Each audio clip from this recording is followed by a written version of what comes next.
Welcome back जी, खुशामदीद। एक दफ़ा फिर आप सबको हम कहते हैं और अब वक्त आ गया है उन ख़ास लोगों से मिलवाने का जो अपनी अपनी फ़ील्ड में बहुत ही अहम और ख़ास मुकाम रखते हैं।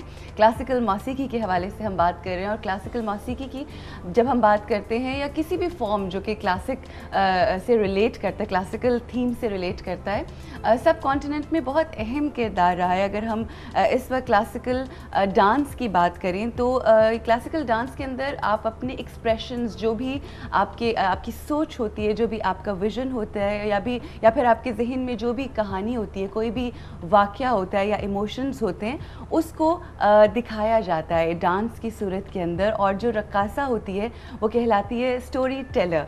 और आज एक ऐसी ही डांसर हमारे साथ मौजूद हैं, very charming, very decent and I think अपने काम में यकता हैसियत रखती हैं। बहुत फोकस है उनका अपने काम के साथ और बहुत जैसे कहते हैं ना कि जुड़ी हुई अपने काम के साथ। हमारे साथ हैं किरण। अस्सलाम वालेकुम। वालेकुम अस्सलाम। How are you?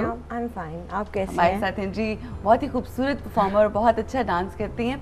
आज क्लासिकल डांस के हवाले से इनसे बात करेंगे, मगर उनके साथ एक ऐसी शख्सियत यहाँ पर मौजूद है। मैं समझती हूँ कि ये मेरे लिए बहुत ऑनर की बात है कि उन्होंने हाँ कहा कि वो इस शो पर आएंगी, मेरे साथ बैठेंगी और बात करेंगी। जब हम बात करते हैं ऐसे घरानों की जो चीज़ों को इन्वेंट करते हैं, तो उनका जो घराना है वो एक है। और उसके साथ साथ मैं आपको ज़रूर बताती चलूँ कि ये बेटी हैं रज़ा काज़िम साहब की, और the founder Raza Kazim sahab who is the founder of esteemed Sanjan Nagar institute of arts and philosophy.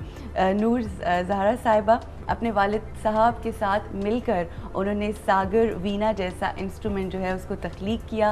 And I have to tell you one thing that she is the only player in Pakistan जो कि सागर वीणा बजाती हैं। And again I am very honoured to have very very honourable हमारे साथ मौजूद हैं। I'm very honored to be at your show.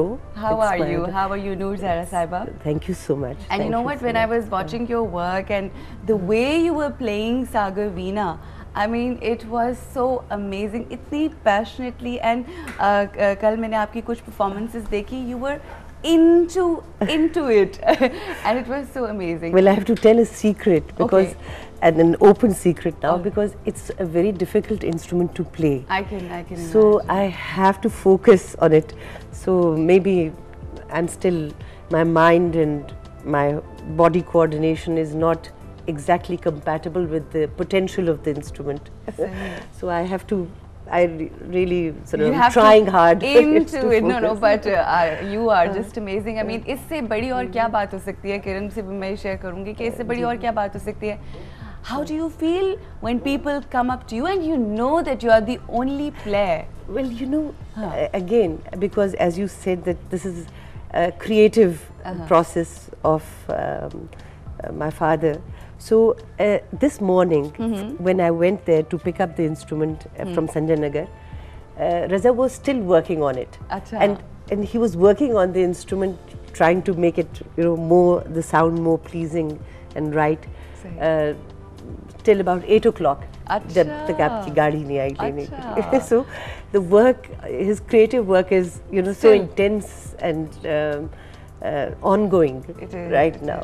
और मेरा ख्याल है जो आर्ट एक ऐसी चीज़ है कि जितना आप उसके अंदर खुबते चले जाएं, जितना आप उसके साथ लग जाएं, you become a part of these instruments. नहीं, it's a continuous process of development. He has and he himself has developed through this, through creating this instrument. He's been working on it for the last 41 years. So he feels that his whole he has changed also in the process. Wow, that's amazing. It's two-way process.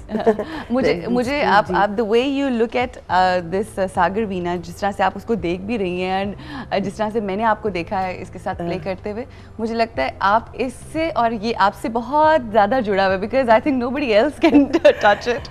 But once it's complete, I assure you, it will be like a computer, because it will become very easy to play. Really? You just have to have the basics of music. You have to acquire them. You have to learn the basics. and then it's going to become very, very easy. Right now, because it's a process of discovery, I'm also discovering how to play this instrument because of its range, its potential of resonance, of musicality. The other instruments like the sitar or sarod, they are nowhere near what this instrument can communicate. Oh, brilliant! In terms of music. Brilliant. But I do have to discover that. I'm still a learner, a beginner. That's why there are no other. There are people who are trying their hands at it. There's a girl at the institute. Her name is Iram. अच्छा. And she plays it and she's learnt it on her own. अच्छा, अब आप मुझे एक बात बताइए, आप अभी अगर देखा जाए तो you are the only one ना, मतलब जी, they are ji, in the process, ji, right? जी, आप टीच कर रही हैं उनको. अगर कोई आपसे सीखना चाहता है, फॉर एग्जांपल मैं कहती हूँ मुझे सीखना है सागर वीणा, तो आप मुझे टीच करेंगी? Of course I have to have that passion. I think बिल्कुल आपको टीच करूंगी, उसमें कोई शक नहीं है. लेकिन आई थिंक जो म्यूजिक के बेसिक्स है ना, जैसे सुर है, ताल है, लय है, ये चीजें आपको ज़हन आपका उस पर चल रहा होगा. जी बिल्कुल, आप ठीक कह रही हैं. उसका ज़हन आपका चलना चाहिए उसमें. फिर वो फिर आप जल्द से जल्द आपको वो करते हो. ये नहीं कि बस एकदम से रैंडमली उठ के आए. वही बात है कि कंप्यूटर से उठ के आए और कह जी मुझे जरा ये सीखना है. कंप्यूटर को भी तो सीखना पड़ता है. बिल्कुल. मैं तो अभी तक नहीं इस्तेमाल कर पाती हूँ, इसलिए क्योंकि मैं सीखने से भागती हूँ. अच्छा किरण, माशाल्लाह बहुत खानू सम्राट से आपने सीखा और बहुत परफॉर्मेंसेस की. एंड जब हम किसी अच्छी क्लासिकल परफॉर्मेंस के बारे में बात करते हैं और जिसमें बहुत ठहराव हो, और वही बात जो शुरू में मैंने कही कि स्टोरी टेलिंग बहुत अहम है. आपको समझने की बहुत ज़रूरत होती है हर एक्सप्रेशन को, हर इमोशन को. उसके लिए बहुत ज़रूरी होता है कि इंसान सेंसिटिव हो. Am I right? तो मैं बहुत सेंसिटिव हो ना. तो no wonder you do your job amazing. अच्छा ये बताओ कि कितना अरसा हो गया खानू सम्राट से सीखे हुए और उसके बाद? मुझे काफ़ी अरसा हो गया, 7-8 साल से तो मैं उनके साथ कर ही रही हूँ. लेकिन जब से उनकी वफ़ात हुई है तो मैं उनको बहुत मिस करती हूँ. बिल्कुल. और आज मुझे मतलब अजीब सा लग रहा है कि काश वो मेरे साथ बैठे होते हैं आपके उस्ताद. इंटरव्यू में उस्तादों का ये बारे में ही कहा जाता है ना कि they are like your you know fathers.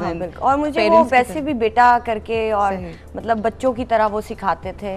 और मैं थोड़ा बहुत लाड भी करती थी. नहीं अभी नहीं खानू भाई, थोड़ी देर के बाद. तो वो कहते थे अच्छा कोई बात नहीं, 10 मिनट की ब्रेक ले लो, उसके बाद स्टार्ट कर. लेकिन इधर उधर नहीं होना. इधर उधर. लेकिन उस्ताद जो है वो बहुत ज़्यादा ना सिर्फ आपको वो फन सिखा रहे होते हैं, बल्कि मेरा ख्याल है वो आपका डिसिप्लिन, जो तरबियत आपकी होती है वो भी साथ साथ कर रहे होते हैं ना. छोटी छोटी चीज़ें जो होती हैं वो. अच्छा तो ये बताओ कि डिफरेंट फॉर्म्स जो होती हैं डांस की, उसके हवाले से हम जानना चाहेंगे कि आपको कौन सी फॉर्म जो है सबसे ज़्यादा मज़ा परफॉर्म करने में किस में आता है? मुझे मैंने सीखा तो कथक है. सही. और मुझे कथक में ही मज़ा आता है. सही. क्योंकि मुझे उसमें बहुत ये लगता है कि बहुत ग्रेसफुल है वो डांस. और वो जो एक एक्सप्रेशन होता है. बिल्कुल. और मुझे उसी में मज़ा आता है और मैं वही करती हूँ. अच्छा जी. सॉरी, स्टोरी टेलिंग, कथक की कथा, कहानी उसी की कहानी सुनाना. कथक का मतलब ही तो वो आई थिंक वही है. और मेरा ख्याल है कि उससे आपकी अपनी पर्सनालिटी के अंदर जो बहुत सारी बातें होती हैं, बहुत सी चीज़ें होती हैं, वो कैथार्सिस भी आपका हो रहा होता है साथ ही साथ, है ना? Is it right? बिल्कुल. लेकिन वो एक वक्त में जाके होता है, शुरू में नहीं होता. शुरू में नहीं होता. शुरू में आप बस कर रहे होते हैं जो आपको टीचर बता रहा होता है, आप वही कर रहे होते हैं, लेकिन आपको समझ नहीं आ रही होती. फिर आहिस्ता आहिस्ता जाके आपको फिर वो समझाते हैं कि ये बयान करना है, ये स्टोरी है और इसको आगे आपने बयान करना है और किस तरह करना है, किस तरह से करना है. और फिर with practice and with time आपके बहुत प्रैक्टिस करनी पड़ती है. बहुत मेहनत का काम है. अच्छा लोग जिस वक्त परफॉर्म कर रहे होते हैं, जिस तरह से